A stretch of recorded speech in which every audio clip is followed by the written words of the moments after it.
Hello students, मैं हूँ भाग्यश्री और आज हम देखने जा रहे हैं थर्ड चैप्टर का, that is coal and petroleum का एक्सरसाइज, राइट? सो चलो देखते हैं what are the advantages of using CNG and LPG as a fuel. CNG और एलपीजी यूज में क्या होता है? Liquid petroleum gas. कहाँ? Fuel use for home and cooking. चलो देखते हैं इसका क्या है advantage. It is use for transport vehicle because it is less polluting. ठीक है, इट इज लेस पोल्यूटिंग मतलब इसका पोल्यूशन ये कम करता है। It is non polluting fuel for vehicles. Okay, it is use for power generation.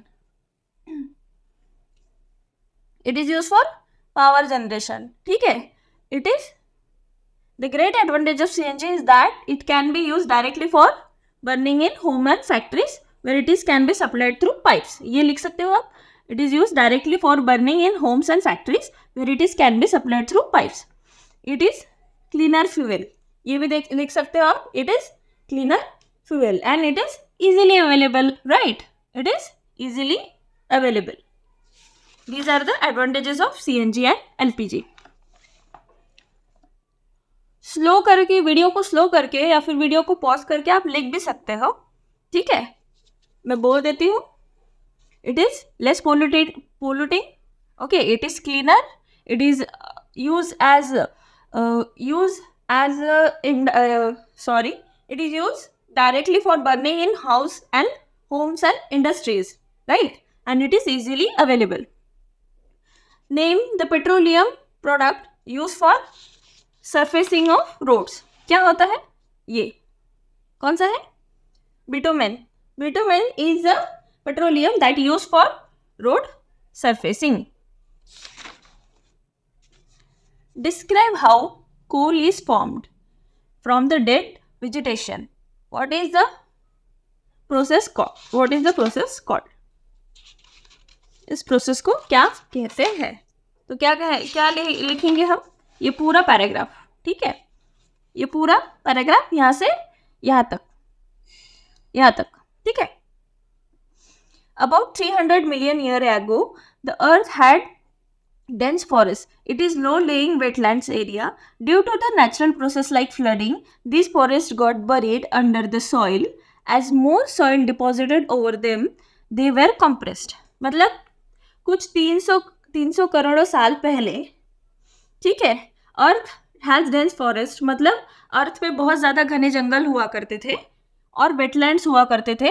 कुछ natural process like flooding, मतलब flooding की वजह से क्या हुआ, ऐसे फॉरेस्ट जो है, ऐसे वेटलैंड जो है वो ज़मीन के अंदर दब गए, मिट्टी के अंदर दब गए, ठीक है?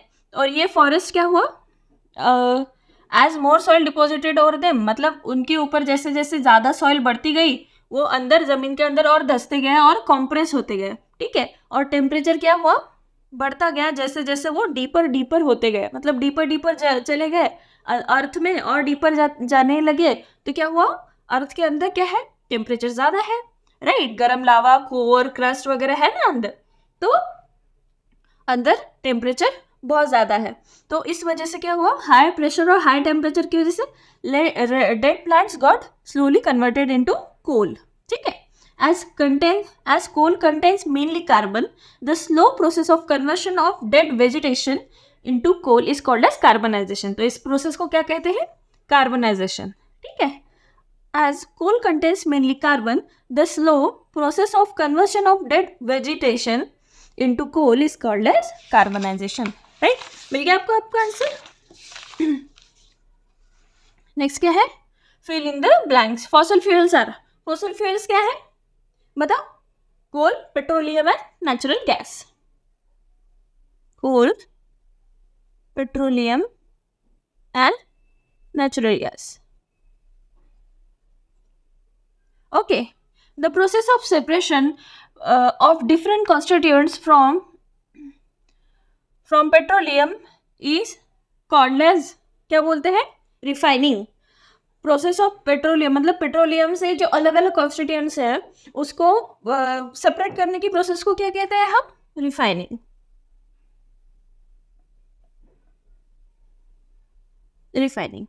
Least polluting fuel for vehicle is क्या है? CNG. हमने एडवांटेजेस में भी देखा. ठीक है. Tick true false against the following statement. True और फॉल्स देखेंगे. Fossil fuels can be made in the laboratory. No, it's a false. Fossil fuels cannot made in the laboratories. It's false.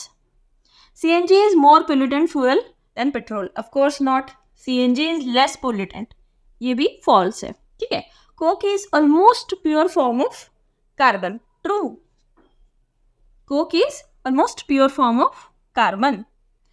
Coal tar is a mixture of various substances. Coal tar is a mixture of various substances. Yes, true. Kerosene is not a fossil fuel. False. Kerosene is also a fossil fuel. ठीक है. Explain why fossil fuels are exhaustible natural resources. Fossil fuels exhaustible natural resources क्यों है? ये हमको explain करना है. ठीक है.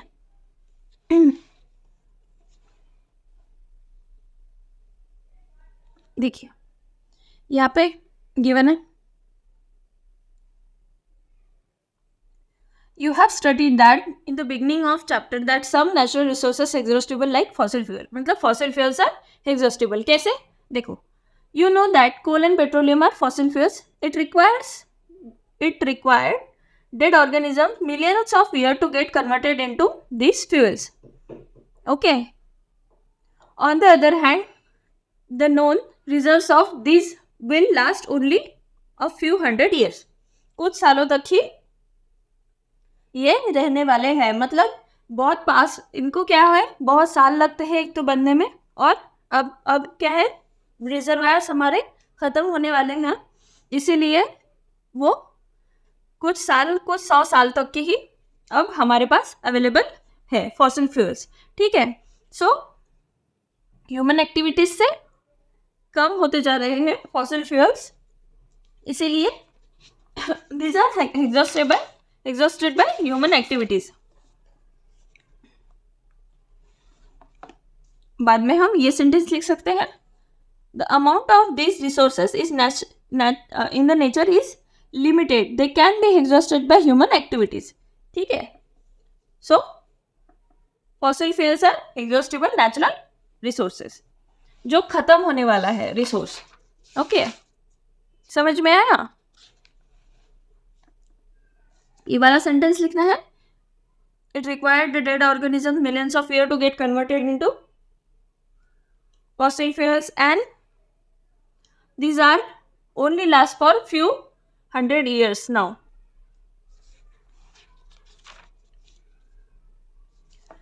Next question. Describe characteristic and use of coke.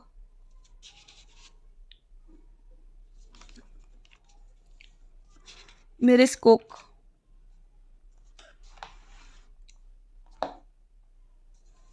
ये वाला लिखना है पूरा. It is a tough, porous and black substance. It is an almost pure form of carbon. Okay. It is tough, porous, black substance. It is an almost pure form of carbon. Coke is used in manufacturing of steel. ये use है इसका. ठीक है. ये क्या है? Characteristic. इतना.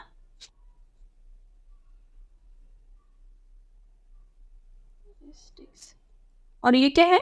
Use. Coke is obtained by heating soft coal in the absence of or little supply of air. Coke बहुत हीट किया जाता है. Coke is obtained by heating soft coal. मतलब कोल को हीट करके कोक बनाया जाता है. Coke is made by heating soft coal. Coke is made by heating soft coal under the low pressure of air. Coke is used in manufacturing of steel and in the extraction of many metals. Right? ये हो गया इसका use. Next question देखते हैं. Explain the process of formation of petroleum. Explain the process of formation of petroleum. Right, चलो देखते हैं petroleum कैसे बनता है. पेट्रोलियम क्या होता है?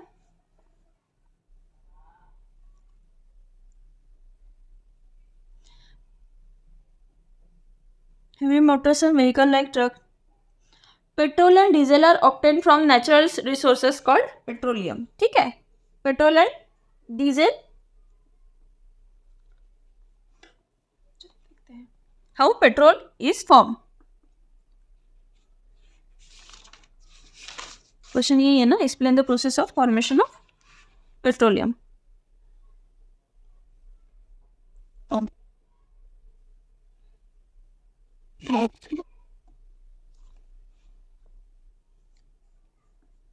Petroleum was formed from the organisms living in the sea. As these organisms die, their bodies settled at the bottom of the sea and got covered. यहाँ से लिखना है, ठीक है. Why? How do you know petroleum form? ठीक है. Settled down, got covered with a layer of sand and clay. Over the millions of years, absence of air and high temperature and high pressure transformed dead organism in the petroleum and natural gas. Right, तो ये कहाँ पे पाया जाता है? Rocks के अंदर, सी के अंदर. ठीक है, deep down in the sea, under the rocks. यहाँ पे देखो इम्प्रेसिव रॉक्स, वहाँ पे वेल है, यहाँ पे पाया जाता है. तो ये आप इतना लिखेंगे फिर भी हो जाएगा. Explain the process of formation of petroleum, यहाँ से लेके यहाँ तक. ठीक है. The following table shows the total power shortage in India from 1991 is 1997. Show the data in the form of graph. Plot the shortest percentage for the year on the y-axis and year on the x axis. Right, तो ये हमको form करना है. क्या होगा?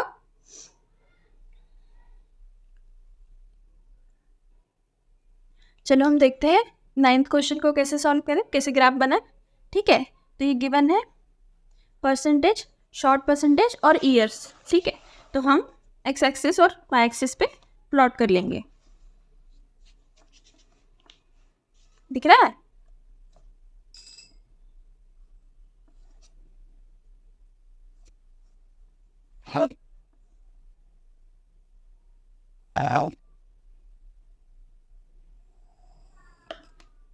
Pencil से dark नहीं बन पा रहा है, तो हैव डार्क विथ पेन.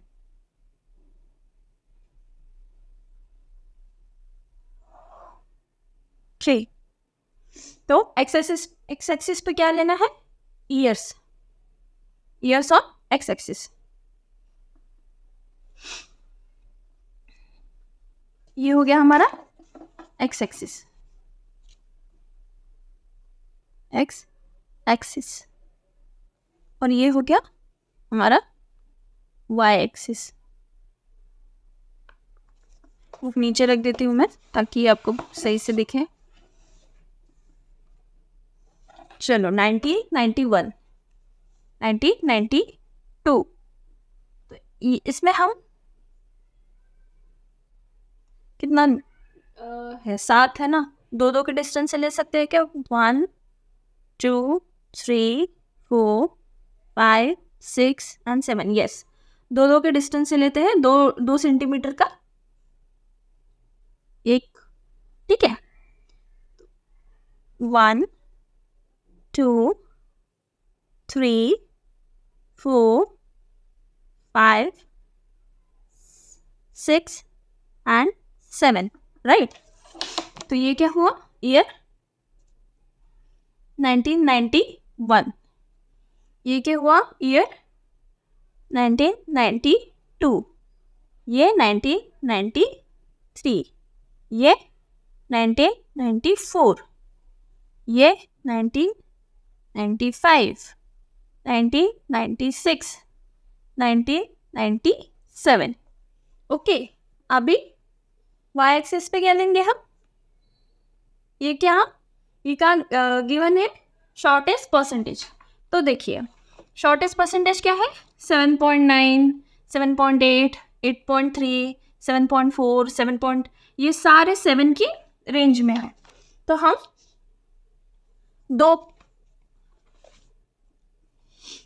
2% का एक लेंगे, 2% का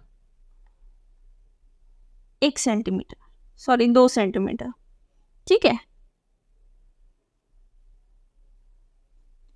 सो 1, 2, 3, 4, 5, 6. ओके, तो यहाँ पे आएगा हमारा 2, 4, 6, 8, 10 एंड 12. ठीक है. तो पहला क्या है? 1991 में क्या है? 7.9%. देखिए 1991 में क्या है? 7.9%. तो 7.9 कहाँ आएगा? ऑलमोस्ट 8 के नीचे.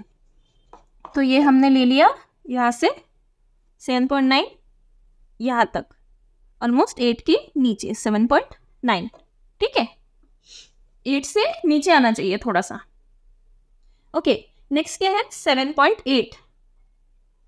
ये 1992 में 7.8, ये उससे भी नीचे आना चाहिए थोड़ा सा. ये यहाँ पे दिखा दिया हमने, 7.8 आ गया. ठीक है, 1992 में 7.8 आ गया. फिर 8.3, 1993 में 8.3. तो 8.38 से थोड़ा ऊपर होना चाहिए, और ये यहाँ से 8 से ऊपर. 1993, 8 से थोड़ा ऊपर. ओके, नेक्स्ट क्या है? 7.4.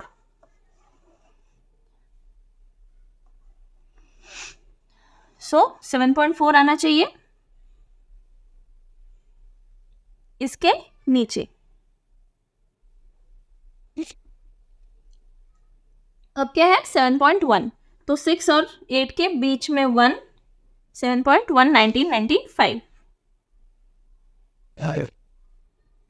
ठीक है, 7.1.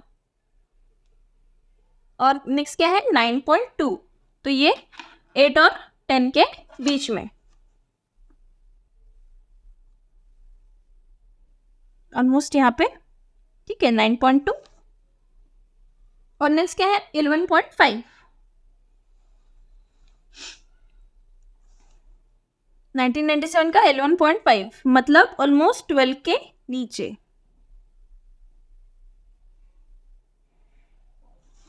ओके, तो ये हो गए हमारे सारे पॉइंट्स.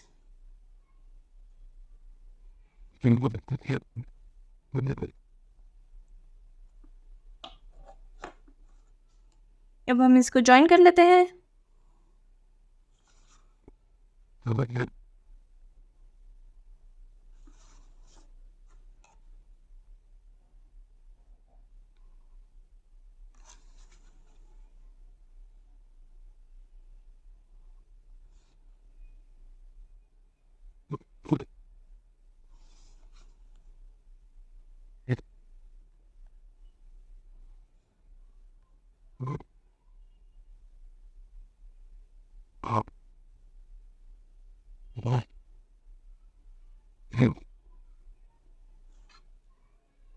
ओके, चलो पॉइंट्स पे हम इसके कोऑर्डिनेट्स लिख देते हैं.